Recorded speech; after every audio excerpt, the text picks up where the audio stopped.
After a rough outing against the Eagles, one that featured a pick six, a fumble, and a stat line no starting quarterback wants to own, Gabriel stepped off the field and stepped right into controversy. Instead of taking responsibility, he decided to take a shot, not at the defense, not at himself, but at Shedeur Sanders. You'd think that now would be the moment to own it, to show humility, leadership, accountability. But Dillon Gabriel? He chose shade. Not just shade. He went full cryptic mode with a snide little post-game comment that sent the internet ablaze. Some of us are entertainers, he said. Some of us are competitors. Oh, really? If you're into the real story and all the messy twists they don't show on highlight reels, go ahead and subscribe. And if you're sticking around to see how this Browns QB chaos plays out, you should definitely be subscribed. Because when you just delivered a 67-yard game with a pick six and a fumble, maybe you shouldn't be the one drawing lines between who's serious and who's flash. And yet, here we are, Gabriel standing behind Mike, throwing veiled jabs at Shedeur Sanders, the very quarterback who's outperformed him at every level of this preseason circus. Let's unpack this. Gabriel's comment wasn't just off base. It was tone deaf. The implication was clear, that Sanders is all flash, all hype, all social media highlights. That Sanders, with his signature wrist flex and Nike deal, is more interested in branding than ball. That while Gabriel is out here competing, Shedeur is just performing. But here's the problem. Shedeur is competing. Better than Gabriel. More focused. More composed. And doing it with far less help. Let's talk context. Gabriel had the first-team O-line, the top receivers, the full playbook. Meanwhile, Shedeur was tossing with the third-string unit, a skeleton crew of rookies and camp bodies. And still, Sanders played clean. No turnovers. 2 touchdown drives. He didn't just play well. He elevated everyone around him. That's not entertainment. That's leadership. That's what being a quarterback actually looks like. And yet, somehow, Gabriel felt emboldened to toss shade from the bottom of the stat sheet. Let's call this what it is. Insecurity in full display. Because nothing threatens a quarterback more than a younger, sharper, more charismatic player who's outshining you without the same platform. Gabriel knows the clock is ticking. He knows Shedeur's rise is inevitable. And he knows that the fan base, once lukewarm and uncertain, is now demanding change. But instead of rising to the challenge, instead of improving his game, Gabriel reached for the mic and pulled the oldest move in the book, downplay the threat. Spoiler alert, it backfired. Social media immediately caught on. Clips of Sanders' cool, composed demeanor from practice went viral. Side-by-side comparisons lit up sports talk shows. Even former players chimed in. One ex-QB tweeted, "If Shedeur is an entertainer, then I want 52 more just like him." And let's not ignore the elephant in the room. This wasn't just about quarterbacking. This was about image, about identity. The contrast between these two players is too glaring to ignore. Gabriel fits the mold of a safe, system guy. He's been handed opportunities, padded with protection, and still can't capitalize. Shedeur? He walks in with swagger, but backs it up with poise, precision, and production. He's media-savvy, brand-conscious, and already understands a modern NFL better than most 5-year vets. So why is it so threatening? Because the league still has people, coaches, executives, media figures, who aren't ready for a quarterback like Shedeur to be the face. They want the game manager, the humble grinder, not the guy who flexes his wrist after a touchdown and closes deals with Nike before his rookie year even starts. But here's the twist. The fans? They're ready. They don't care about traditional archetypes. They care about results. They care about relatability. They care about quarterbacks who win and know how to go viral doing it. And that's what Dillon Gabriel completely missed in his little competitor versus entertainer jab. He failed to realize that Shedeur isn't pretending. He is a competitor. One who just happens to know how to entertain. 2. That duality? It's not a flaw, it's the future. Let's be real. When was the last time someone lined up to buy a Dillon Gabriel jersey? When was the last time his name trended on X, formerly Twitter? When was the last time kids were pretending to be him in the backyard? Never. Because Gabriel doesn't inspire. he doesn't lead. And worst of all, he doesn't perform when it matters. Contrast that with Sanders. Every snap he takes is calculated, every interview polished. Every moment on the field is bigger than the score. It's a statement. And that's why this whole situation matters. Because it reveals just how deeply the Browns and parts of the NFL establishment still cling to outdated ideas of leadership and success. Instead of embracing the evolution of the quarterback position, one where visibility and performance coexist, they're trying to fit Shedeur into a mold he's already shattered. And Gabriel? He just lit the fuse. By taking shots at Sanders, he forced a comparison. He invited the microscope. And unfortunately for him, the numbers, the tape, and the fans don't lie. Gabriel's comment didn't just insult Shedeur. It exposed himself as someone who's more focused on playing politics than improving his game, as someone whose confidence is louder than his performance, as someone who might have just talked himself out of the QB2 job. Because now, all eyes are on Stefanski. And let's be honest, how long can he justify giving Gabriel reps when his chosen quarterback is publicly attacking the guy who might actually save the season? It's a lose-lose. Play Gabriel again, and you're rewarding arrogance and mediocrity. Bench him, and you admit the mistake. Either way, the fans are watching. And Shedeur? He's not rattled. He's not clapping back. He's not engaging in some media tit-for-tat. He's staying locked in, head down, reps up, game clean. And that, ironically, is exactly what a competitor looks like. So if Gabriel wants to talk about who's playing for the cameras and who's here to win, he might want to start by watching some tape. Because Shedeur Sanders isn't just winning the quarterback battle. He's already won the respect, the audience, the locker room. And if the Browns are smart, they'll stop benching the brand and start building the future. Because the entertainer just proved he's also the answer. The aftermath of Gabriel's comment didn't just spark debate. It detonated the entire quarterback dynamic in Cleveland. The front office, already under pressure, now had a PR crisis tangled with a depth chart dilemma. Coaches were whispering. Players were watching. And fans? They were furious. Because this wasn't just a petty insult. It was a red flag. A flashing neon warning that Gabriel, despite all the reps, all the chances, and all the trust handed to him, still didn't get it.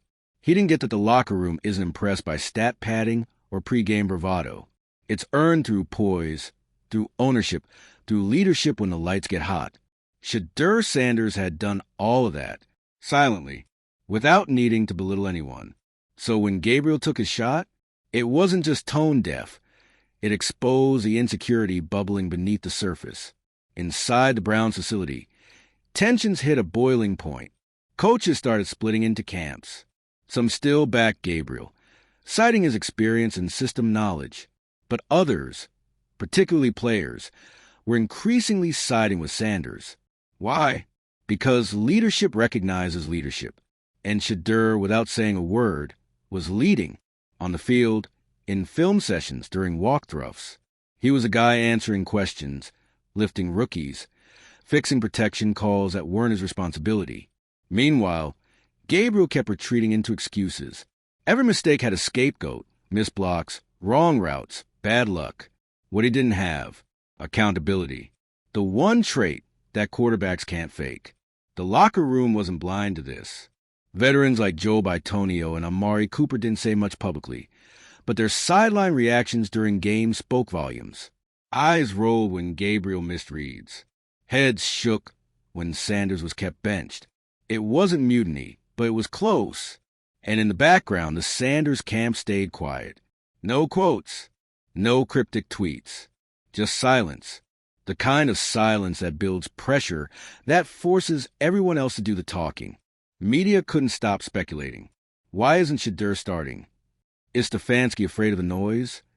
What does Gabriel have that Shedeur doesn't? The real question, though, was this: how long can a franchise knowingly suppress its most valuable asset before everything breaks? Because make no mistake, Sanders is the asset, not just for Cleveland, but for the league. His jersey sales outpaced most starters in Week 1. His highlights flooded TikTok and ESPN. Fans were showing up early to watch warm-ups just to catch a glimpse of him. That kind of draw isn't manufactured. It's earned. And yet, the Browns continue to treat it like an inconvenience, like Shedeur's rising popularity was some problem to manage rather than a gift to embrace. Internally, word started spreading that Gabriel's comment wasn't off the cuff. It was rehearsed. Something he'd floated around the facility before. The entertainer versus competitor line was allegedly part of his camp's quiet strategy to reframe the narrative, to paint Sanders as flashover substance and Gabriel as the humble grinder. But here's the problem with that approach. It collapses the second the tape rolls. Gabriel's throws lacked velocity. His reads were delayed. His footwork, under pressure, fell apart. And his reaction? Instead of self-reflection, he launched a micro-campaign against the one guy who hadn't failed. The moment the story hit national airwaves, it snowballed. NFL veterans like Ryan Clark and Richard Sherman didn't hold back. You don't punch up at someone who hasn't even spoken your name, one analyst said. That's not confidence. That's fear. Cleveland's media corps began asking tougher questions too. Why hadn't Shedeur been given first-team reps? Why was a guy who outplayed Gabriel in limited snaps being kept in a developmental bubble? And who was really calling the shots? Kevin Stefanski or someone higher up? The pressure cooker finally reached the front office. Reports leaked that GM Andrew Berry had been blindsided by the game plan, that he'd expected Sanders to see action by the third quarter, that he didn't sign off on Gabriel finishing the entire game despite a sub, 70 passer rating, and visibly shaken confidence. If that's true, then this is bigger than a quarterback battle. This is a communication breakdown at the top of the organization, one that's threatening to derail the season before it begins. And through it all, Sanders? Still silent, still steady, still grinding. That's the difference. Shedeur doesn't need to talk. He lets the field do the talking for him. His 14 of 23, 138-yard, 2-touchdown debut already gave him a resume. His teammates know it. His coaches, whether they admit it or not, know it too. But Gabriel's comment may have done something no analyst or controversy could. It accelerated the timeline. Now, the Browns don't just have a fan-demanded quarterback swap brewing. They've got a culture crisis, a starter who blames others, a backup who works in silence, a locker room tipping toward unrest, and a fan base that's ready to riot if Shedeur Sanders isn't under center by week 1. The only thing worse than making the wrong quarterback decision? Making it in public. Because that's what this has become, a referendum, not just on Gabriel, not just on Stefanski, but on Cleveland's ability to evolve, to adapt, to see the future when it's right in front of them.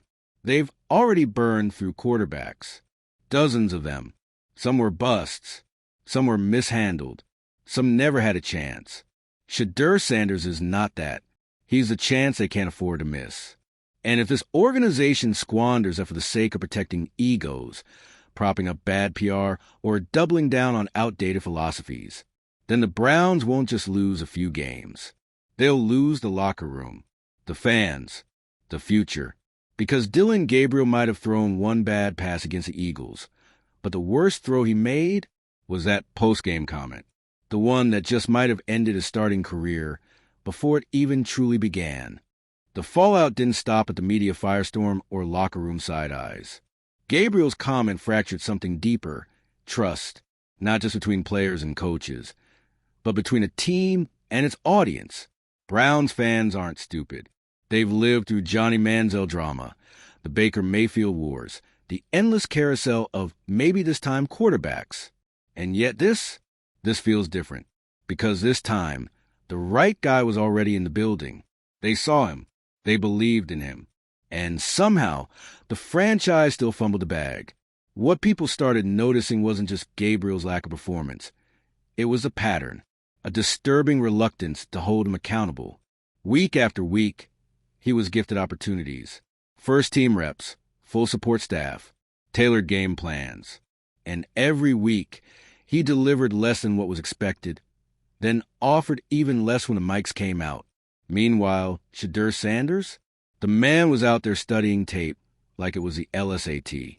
His teammates would find him in the facility long after practice ended, breaking down coverages he wasn't even getting a chance to face. He was preparing like a starter, even when the team treated him like a placeholder. And then came the sponsors. Sanders' jersey had already outsold all other Browns merchandise by week 2 of the preseason. National campaigns were circling. Networks were adjusting commercial slots in anticipation of his snaps. Brands were leaning on his name to drive engagement. And yet he remained sidelined. It wasn't just confusing. It was financially insane. Some execs behind closed doors began to murmur what the fans were already yelling. Are we seriously protecting the guy who can't finish drives while benching the one selling out stadium sections?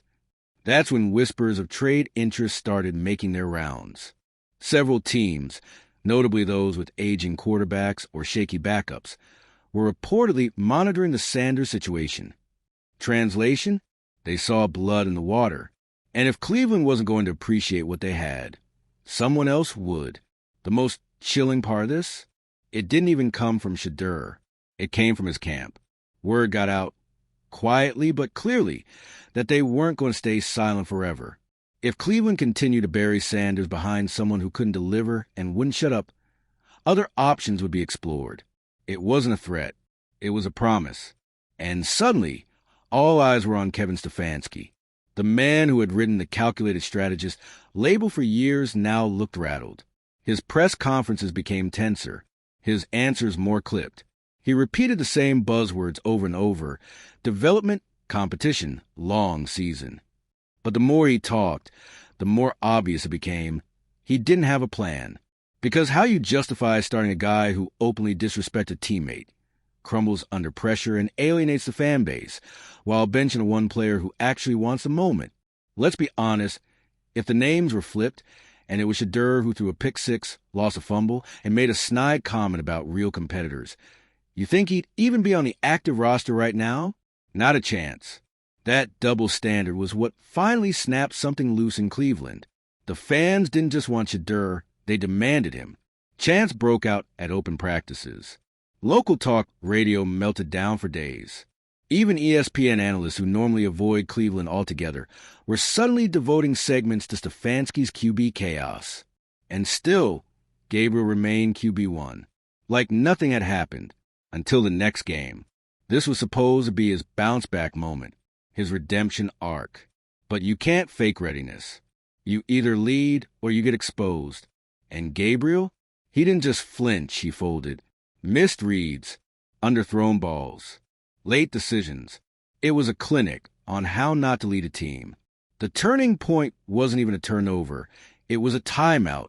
Midway through the second quarter, Gabriel misread the coverage and nearly called the wrong play. It was Sanders, clipboard in hand, helmet off, who corrected it, without hesitation, from the sideline. And that was it. Veterans saw it. Coaches saw it. The cameras even caught it. The guy with all the poise, all the instincts, all the presence, wasn't even in the game. He was watching the guy with all the support flail on the field he should have owned. After the game, Stefanski looked like a man who had run out of excuses. He tried the same old lines. We'll review the tape. Dillon made some good throws. Shedeur is still progressing. But the room wasn't buying it. The press wasn't buying it. And judging by the look in Shedeur's eyes as he walked past reporters, he wasn't buying it either. What happened next didn't even need to be announced. The next week of practice, Shedeur was taking reps with the ones. Quietly, officially, no change.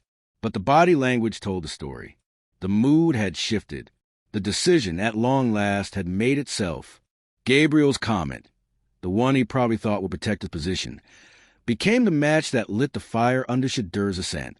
He tried to cast Sanders as an outsider, a distraction, a showman, but in doing so, he reminded everyone of what Sanders had never been: petty. Where Gabriel pointed fingers, Sanders shook hands. Where Gabriel played defense in the media, Sanders played offense on the field. And when the moment called for humility, one man delivered, the other delivered a soundbite. Now the Browns find themselves at a crossroads, not just because of quarterback questions, but because of identity. Are they the kind of team that sticks with the safe, underwhelming choice just to avoid controversy? Or are they ready to take the leap, to trust a guy who's already proven he doesn't just want a moment, but deserves it? They say quarterbacks are the face of a franchise.